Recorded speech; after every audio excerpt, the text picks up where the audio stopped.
दोस्तों, अगर आप भी ईश्वर से कुछ मांगने जा रहे हैं तो मांगने से पहले मेरी यह कहानी अवश्य सुने। कहानी है मन्नत। तो चलिए सुनते हैं यह कहानी। एक बहुत अमीर महिला ने एक गरीब चित्रकार से अपना सुंदर चित्र बनवाया। चित्रकार ने जब चित्र बना दिया तो वह महिला अपना चित्र लेने वहां पहुंची। वह बहुत खुश हुई अपना सुंदर और आकर्षक चित्र देखकर। उसने प्रसन्न होते हुए चित्रकार से कहा कि वह उसे उस सुंदर चित्र बनाने के बदले में पुरस्कार स्वरूप जो कुछ भी चाहे वह मांग ले।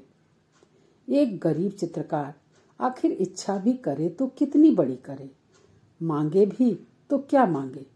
वह मन ही मन सोच रहा था कि 1,000 मांग लूं, 2,000 मांग लूं या 5,000 ही मांग लूं।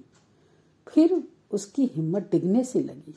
पता नहीं इतना देगी या नहीं देगी। फिर उसने सोचा कि अच्छा तो यही है कि इन्हीं पर छोड़ देता हूँ, शायद मेरी सोच से ज्यादा ही दे दे। मन में डर भी उसके लग रहा था कि इस पर छोड़ दूं तो पता नहीं दे या न दे, या फिर कहीं मेरी सोच से बहुत कम न दे दे। और एक बार छोड़ दिया। फिर उसने फिर भी बड़ी हिम्मत की। उसने कहा कि आपकी जो मर्जी वो दे दीजिए। महिला के हाथ में जो बैग था उसने चित्रकार की ओर बढ़ाते हुए कहा कि अच्छा, यह पर्स तुम रख लो, यह बहुत बड़ा कीमती पर्स है। पर्स तो सच में बहुत कीमती था, लेकिन चित्रकार की छाती बैठ गई कि पर्स को रखकर मैं करूंगा क्या।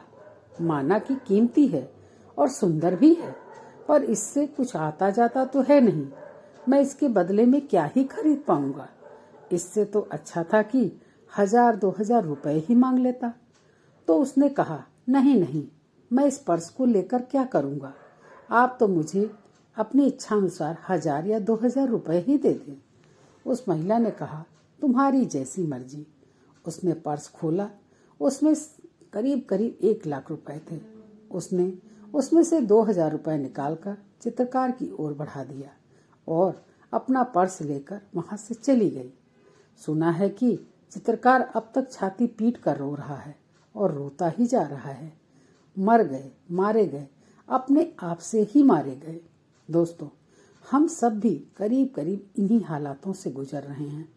परमात्मा ने जो दिया है वह बंद है, छिपा है, और हम मांगे जा रहे हैं 2-2 पैसे, 2-2 कौड़ी। और उस ईश्वर ने जो जीवन की संपदा हमें दी है, उस पर्स को हमने खोलकर देखा ही नहीं। जो मिला है वह जो आप मांग सकते हैं उससे अनंत गुना ज्यादा है, लेकिन मांग से फुर्सत हो तब न दिखाई दे। वह जो मिला है वह हमारी मांग भी तो उस गरीब आदमी की मांग है परमात्मा से। हम जो मांग रहे हैं वह अंश मात्र है। ईश्वर हमें इससे कई गुना ज्यादा दे रहा है और देना चाहता है। जरूरत है हम अपने आप को उसके ऊपर सौंप दें। फिर देखिए ईश्वर हमें क्या क्या देता है। दोस्तों, कहानी कैसी लगी कमेंट करके जरूर बताइएगा, तथा मेरे चैनल को लाइक और सब्सक्राइब करके मेरा प्रोत्साहन अवश्य करें। मिलती हूँ ऐसी ही एक नई और अनोखी कहानी के साथ। धन्यवाद।